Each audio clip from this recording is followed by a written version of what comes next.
Today's episode is brought to you by True Classic Tees.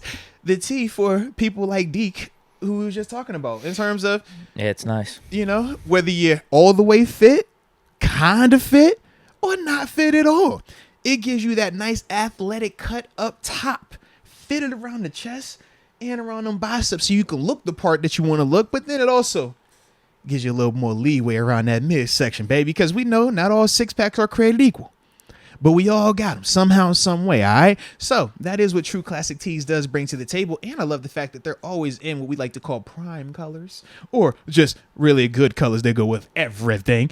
As my man Deke can always tell you, you rock with the culture, right?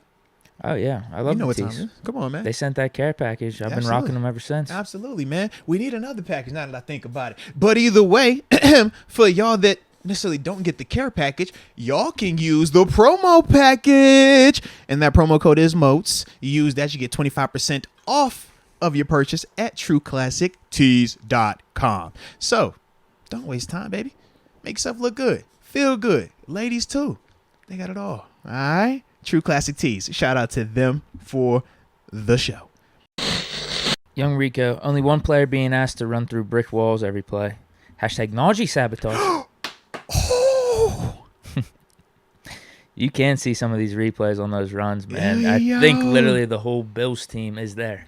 Yeah, well, there's 10 it's guys. When Najee's in, it's going to be run, play action pass, or he's standing to protect. When there's Jaylen Warren, you can get anything.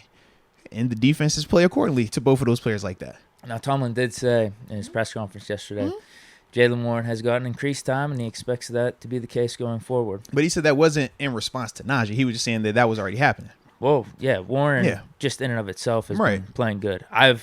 Even with how Najee's playing right now, going back to, what was it, 2 weeks ago when he had 70-something yards, I was still calling for Warren to get the ball more just because of how he's playing and how he has that. Yeah. What would you say? It's the burst, the explosiveness, right? Right. It's what would you say? What's a good smash and dash? How about that? Okay. Thunder and lightning. Yeah, something like that. There we go. Some type of dynamic duo. Yeah. The contrast between Najee and Jaylen Warren, I think is just good. That's why I wanted Warren to get the ball more. Yeah. It's not about Najee playing bad. Right. And I wasn't trying to step on you to make it sound like that. I was just the context of everything. But combined with Najee not really playing that good against the Bills, and again just not looking right. Yeah. Makes you think, hey, can we get the Warren ball a little bit more? It's going to be interesting because, like I said, man, when I watch them, just both of these dudes, and when I watch how the offense is called with both of those guys in there, it is drastically different. And I understand why teams attack Najee the way that they do. When you look at some of the players that are coming downhill making plays, it's safeties. Dudes that are lying 12 yards deep, they're flying down because they know it's going to be a run or it's going to be a play action pass. And even if you do get fooled on a play action pass, you can still convert it into a rush anywho.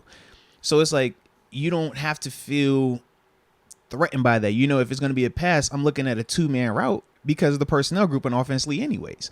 But when Jaylen Warren is out there, you can't play it like that because we call more screens. We'll call draw plays. We'll shuffle pass it to him. We'll actually let him go out and run a route. So then when you actually hand it off to him, them defenses, they're not over the top expecting it. They got to play it a lot more honest. Now, part of that is because of how divided it is when you watch those two guys come out there. You're able to pick up on a telltale sign like that. I wonder, does he lose that element, though, if he is the guy that's out there exclusively? Because now... No, I don't want that. I would like to see Najee in there as well. I just try to always give the context of both sides because people do think that way. Like, well, hey, man, if he can do it in the small sample size, why not put him out there full time? Is different when it's full time because now as a defender, I'm not going to play you as if I have a tip, as if, hey, man, I'm going to play the percentage right here. I'm going to play you honest. And playing you honest is very different. Now when you're talking about those run fits, I'm not cheating over here saying that, hey, man, this guy's going to fast release. I ain't got to worry about that A-gap. And then when you actually get the A-gap, I'm like, oh, shoot, he surprised me. Nah, I'm going to actually play it for real. And that's some of the stuff that you run into the more he's expanded. Now, I'm hoping that even in his expansion of a role, that he's still able to be as productive and produce the way that he is. But I do feel like when I'm just watching him with just my mind as a defender, I'm looking and I'm like, man, if I see him on the field, I'm not thinking run. I'm thinking screens. I'm thinking draws. I'm thinking he's going out fast release. They're not going to keep him in the block. He can block, but it's far and few in between.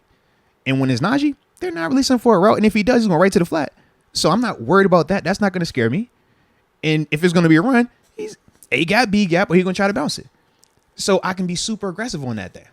Sounds like Canada needs to take some shrooms or something to expand his mind. Yo, what? Just unlock him. Just unlock the creativity. He needs to figure out something. Exactly. Come That's on, dude. funny, bro. But your Warren analysis, it's pretty much like funny. having an elite tight end. Yeah. You don't know if they're going to be in the block, they're going to go out for a pass, they're going to cook you on a route. Yeah. So, yeah, you're right. If Warren does become the main guy, it could be a little bit of a question mark for the defense of what he's going to do. He would put me in the mind of how the Chargers use Austin Eckler at times. Right. Like, that's who he kind of reminds me of when I watch him. And I think he's still a little bit more explosive than Austin, but obviously we know Austin's a more polished player. He's been doing it longer, and that's all it is. But that would be a dynamic of what it would look like potentially if you did it full time. Think about how the Chargers, when they implement Austin Eckler, and how that offense is. Like, it's never really like they can run out of it, but it's never really like I'm really scared or fearful of their rushing attack. It's more so this player I have to worry about because he's dynamic. But how they use him is going to be real different. I mean, even similar to like Christian McCaffrey and Kamara. I mean, we talked about those guys when we mentioned him and we joked. It was like, hey, man, don't you put that comparison on him just yet. But how those guys are used, their versatility, their explosiveness, it does make it a little bit difficult. But I think of even with Kamara, man, I loved watching him when it was him and Ingram together. You have that power and then the elusiveness. You know, when you have that type of tandem, that's when you're really cooking the way that we need to. So hopefully with Jaylen, he can keep going. But more importantly, Najee, whether it's health related or whatever, he can get going to where he wants to be as well.